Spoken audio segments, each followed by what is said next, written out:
When it comes to children's books, one really awesome way to build your home library is through children's book treasuries. These are commonly called anthologies. I have, in my experience buying these, I have a lot of things that I regret and things that I'm really happy that I got. Today I'm sharing with you my framework for looking at these anthologies, but also some books not to buy and some books to buy.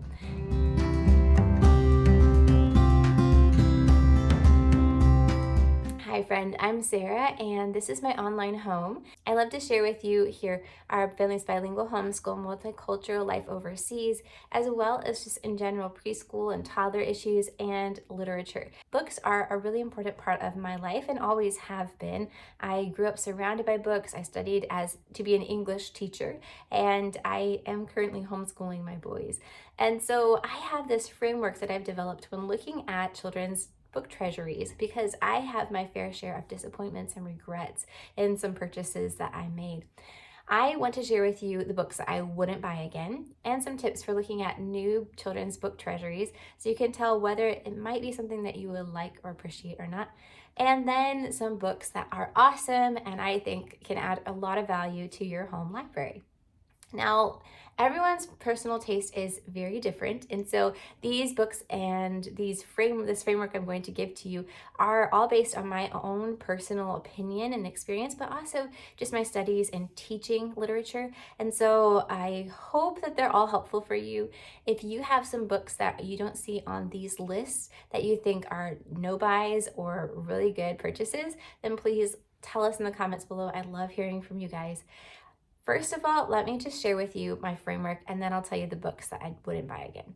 So the first thing that I look for when I'm looking at children's book and treasuries is if it's the complete story. So sometimes children's book treasuries have a chapter from a book. That it can be good. It can be good exposure to a book. But I, in my search for books, I'm not looking for just snippets of different books. I'm not really a person who interacts with literature in that way. I like the whole story. And so things like the 20th Century Children's Book Treasury have this. They have a chapter from Homer Price.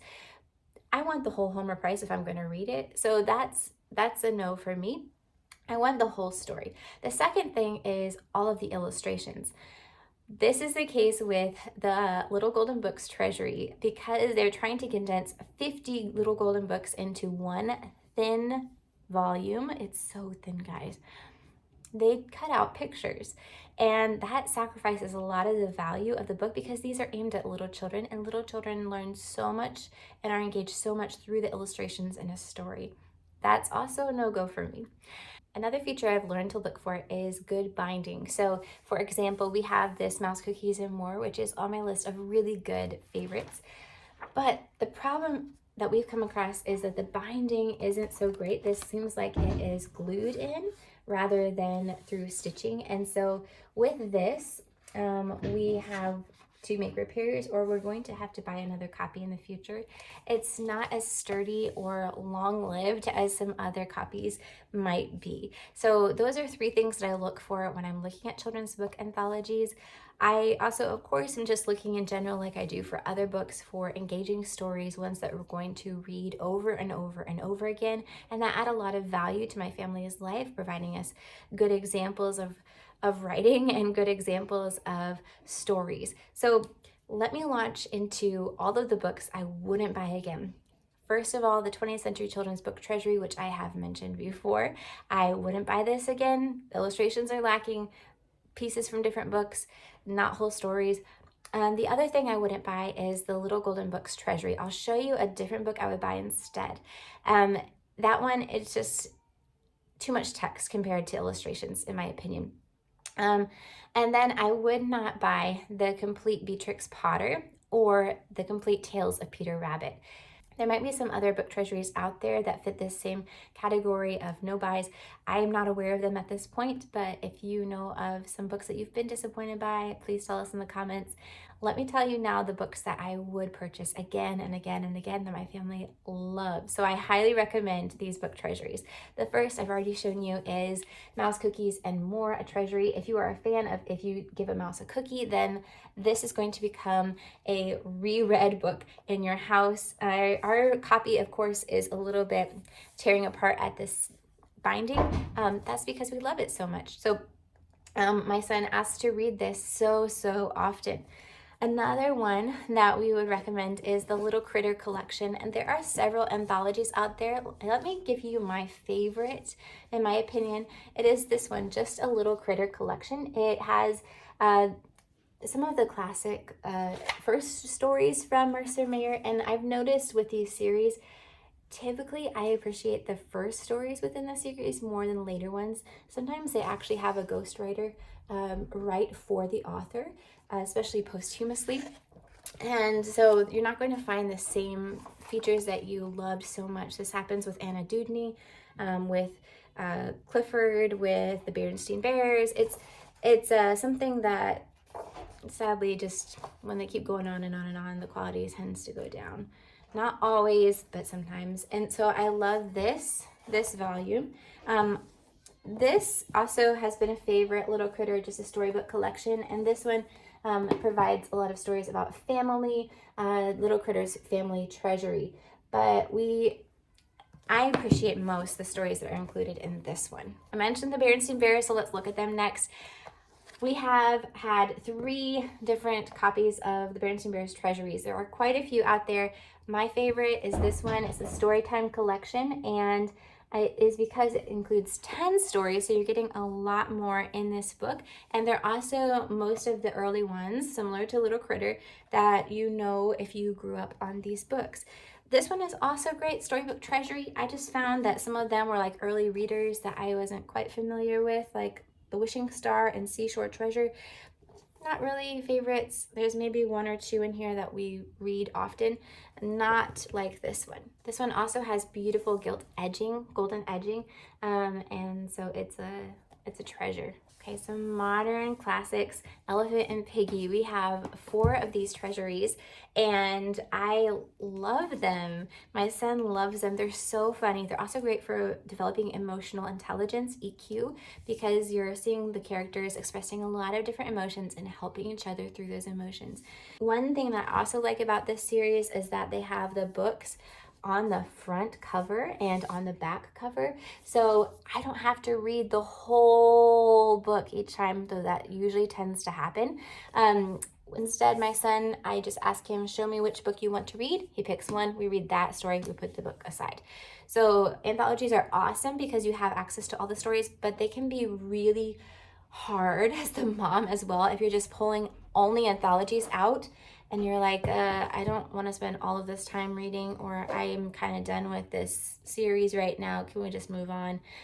There is a way to work past that, and that is by pictures. If you don't have them on the book, then you could also make a bookmark with all the pictures of the different stories on it.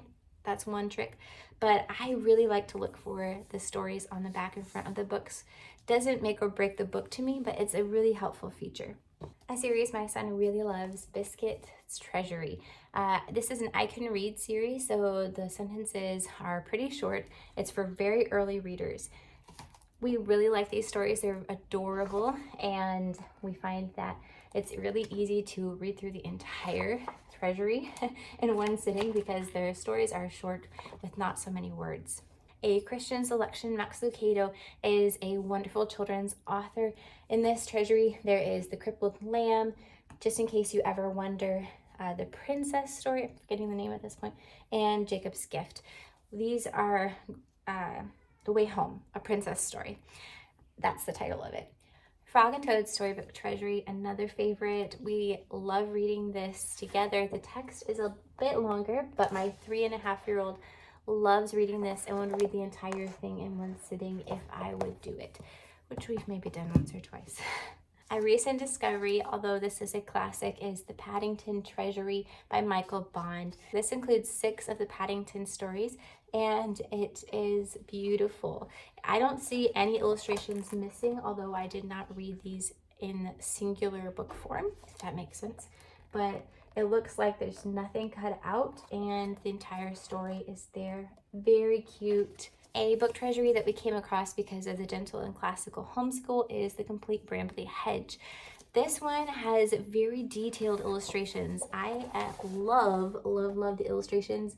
The stories are very everyday kind of stories that make every day seem exciting, and my son has sat through an entire story or two from this book.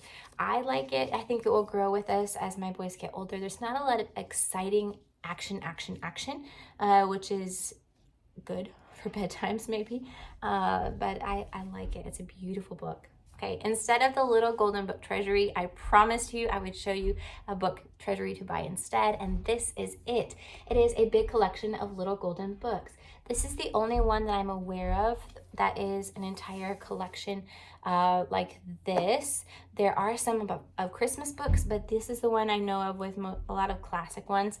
It includes The Pokey Little Puppy, I Can Fly, The Fuzzy Little Duckling, Home for a Bunny, Scuffy the Tugboat, The Saggy Baggy Elephant, The Six Little Postmen, The Lion's Paw, Animal Orchestra, and The Good Humor Man. We have read this countless times, something we came across because of Sunlight, George, and Martha. This series, I don't think I would have picked up on my own from a library, but my son and I love reading this together. It's funny with good, clean humor and very sweet stories with a lot of affection in them. The stories are not super long, and I think all of them are included in this one volume. Virginia Lee Burton was a wonderful children's author. Her Mike Mulligan and More book is a collection of many of her stories, if not all of them, and they are wonderful for preschool and up, any age I believe, in the elementary years. This one does not exclude any of the illustrations, it's not cutting anything out, and it's pretty well made. I have not had any issues with the spine yet or the binding. Okay, this one is gigantic and I feel like I'm working out every time I pick it up, but we read it so often. Another treasury that we encountered through Sunlight Curriculum was this HarperCollins Treasury of Picture Book Classics. Oh, okay, even holding it up. Okay. We love this because it has a lot of individual stories that aren't part of series. Some are, that we can enjoy in a cheaper way through this anthology, but it has some books that I was not exposed to before that my son loves and I enjoy a lot too. Pete's a Pizza is one of those stories, and then it has some other ones that are classics. Okay, we're almost to the end, and here is a recommendation if you enjoy Bible stories. The Arch Book Treasury. There are 3 volumes of this that I know of. We have 2 of them, and they include different stories from the Old and New Testament. They're usually written in rhyme, so you have a great attention grabber there for little kids. All of the pictures are here. The stories are accurate to the biblical text, and they are bite-sized. I think that some of these are a bit harder for younger ages than others, but we've enjoyed all the ones we've read so far. I would be remiss if I did not include books by Jan Brett in this list. If you've watched my video of Christmas and winter book recommendations, you know how much I love Jan Brett. Her illustrations are gorgeous. Not all of her books are included in treasuries. Unfortunately, there are several authors like that I wish had treasuries of their works, like Patricia Polacco and multiple others. Maybe that will be something publishers can work on someday. I hope so. But we really enjoy her Animal Treasury and her Christmas Treasury. I will note that this does not include her Gingerbread Baby book, which is one of her most famous ones, or her recent Nutcracker book. But it has some stories in it that overlap with Jan Brett's Snowy Treasury. So if you're looking at these 2 treasuries and wondering what's the difference, don't buy both.